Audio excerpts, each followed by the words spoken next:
Hello दोस्तों। जैसा कि बोर्ड एग्ज़ाम नज़दीक आ गया है और हमको इस समय ज़्यादा से ज़्यादा रिवीजन और क्वेश्चन की प्रैक्टिस करने में टाइम देना चाहिए। कुछ ऐसे टॉपिक हैं जो एग्ज़ाम में वो आना ही आना रहता है, इसलिए हम क्या करेंगे, कुछ ऐसे टॉपिक को डिस्कस करेंगे जो खासकर बोर्ड एग्ज़ाम में मुख्यतः 3 या 5 नंबर के आ जाते हैं। जैसे उसमें एक बहुत बेहतरीन टॉपिक है कैंसर। कैंसर या एड्स, इसमें से कोई न कोई एक क्वेश्चन आता है, तो हम पहले कैंसर डिस्कस करेंगे और फिर बाद में हम लोग एड्स के बारे में डिस्कस करेंगे।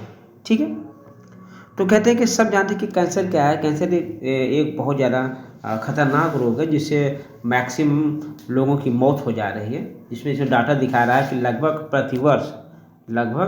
प्रतिवर्ष 10 लाख से भी ज़्यादा, कितना, 10 लाख से भी ज़्यादा लोग जो हैं कैंसर से पीड़ित हो जा रहे हैं, है ना। अब बात ये आती है कि आखिर ये कैंसर होता कैसे है, क्या सिस्टम है कैंसर आपकी बॉडी में क्रिएट होने का।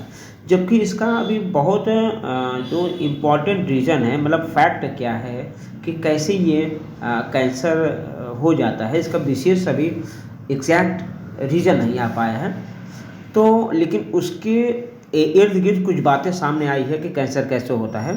तो कहते हैं कि जो कैंसर कॉजिंग जीन्स होते हैं, उस कैंसर कार्सिनोजेनिक जीन्स बोल सकते हैं, या कार्सिनोजेनिक जो फैक्टर होते हैं उनके बारे में हम लोग पढ़ेंगे।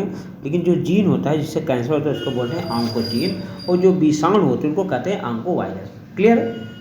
कहते हैं एक नॉर्मल सेल जो होता है वो कैसे कार्सिनोजेनिक, यानी कैसे वो कैंसर में ट्रांसफार्म हो जाता है, थोड़ा सा हम लोग देखेंगे।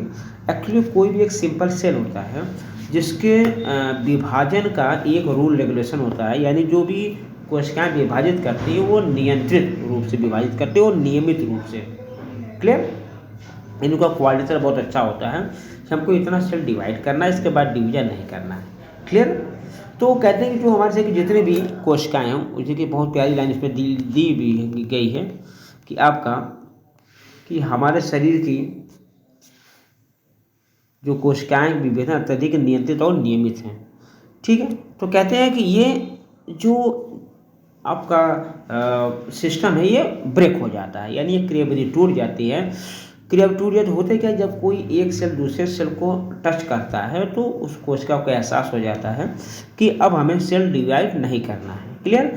तो इसी को बोलते हैं कॉन्टैक्ट इनहिबिशन, यानी एक सेल इतना ग्रोथ नहीं करेगा कि दूसरे को नुकसान हो। लेकिन जो कैंसर कारक सेल होते हैं, जो कैंसरस सेल होते हैं, उनमें ये सिस्टम ब्रेक हो जाता है, जिसके कारण उनकी जो ग्रोथ होती है वो अनियंत्रित हो जाती है। क्या हो जाती है? अनियंत्रित। तो ये अनियंत्रित होने के कारण वो विभाजित होने लगती हैं और विभाजित होते होते ढेर सारा कोशिकाओं का भंडार खड़ा कर देती है, जिसे हम लोग बोलते हैं ट्यूमर या अर्बुद कहते हैं। ठीक है। और ये अर्बुद जो है 2 प्रकार के होते हैं, एक होते हैं बिनाइन, एक होते हैं मलिग्नेंट, यानी सुदम और दुर्दम।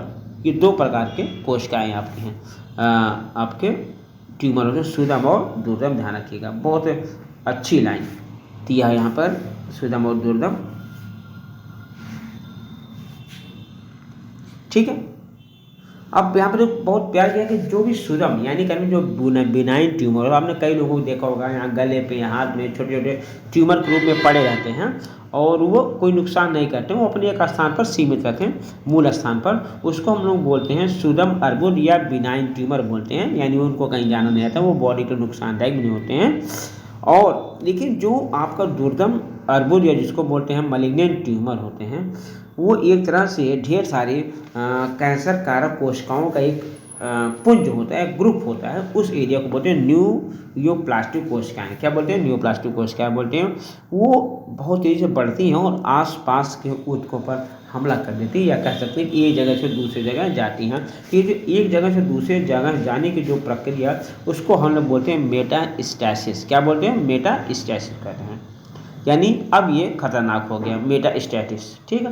तो मेटास्टैटिस मतलब होता है कि कोशिकाएं कैंसर वाली एक जगह से दूसरी जगह जा रही हैं। ठीक है। और जो कोशिकाएं नई निर्मित हो रही हैं कैंसर वाली, उनको हम क्या बोलते हैं? न्यूप्लास्टिक कोशिकाएं कहलाती हैं। क्लियर।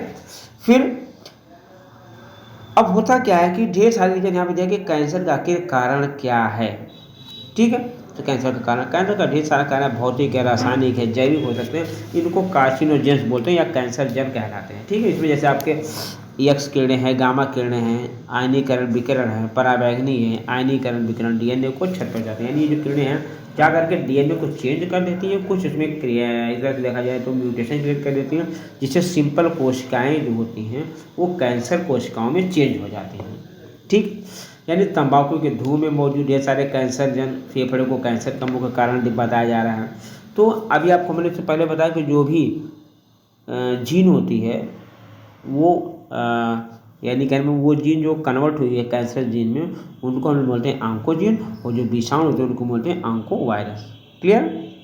तो कहने मतलब इस तरीके से आपका नॉर्मल जीन जो होता है वो कैंसर जीन में बदल जाता है बाई आपका क्या कह सकते हैं कि विषाणु के द्वारा भी और कार्सिनोजेंस के द्वारा भी। क्लियर?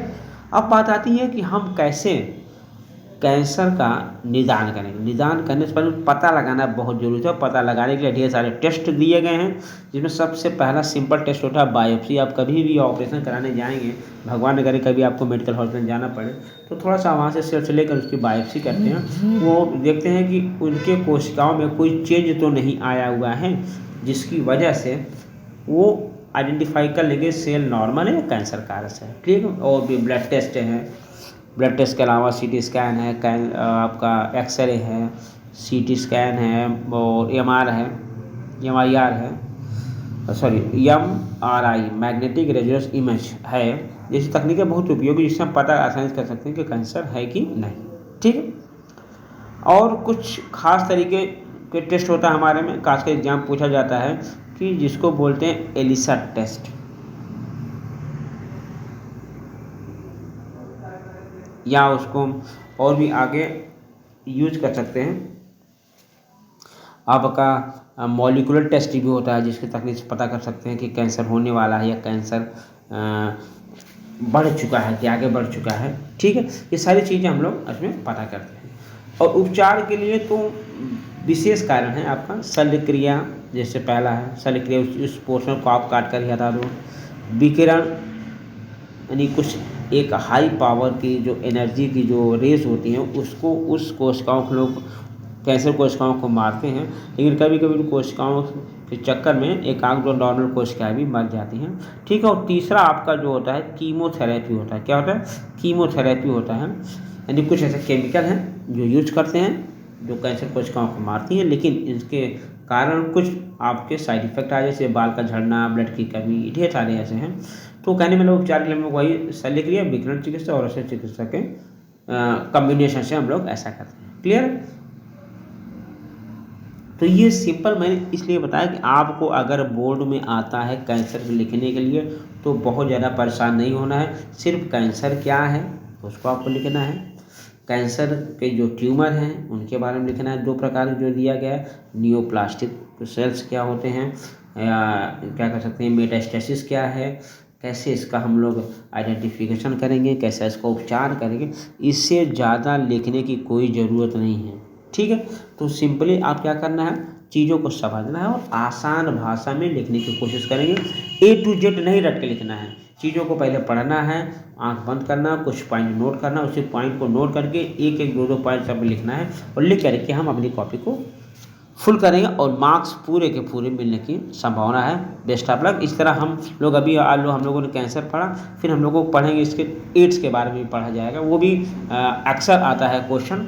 तो इसलिए जो है अभी तो हम लोग सिंपल कैंसर के बारे में पढ़ा और बाद में हम लोग एड्स के बारे में पढ़ा जाएगा। क्लियर? चलिए मिलते हैं हम लोग अगले क्लास में। थैंक यू, धन्यवाद।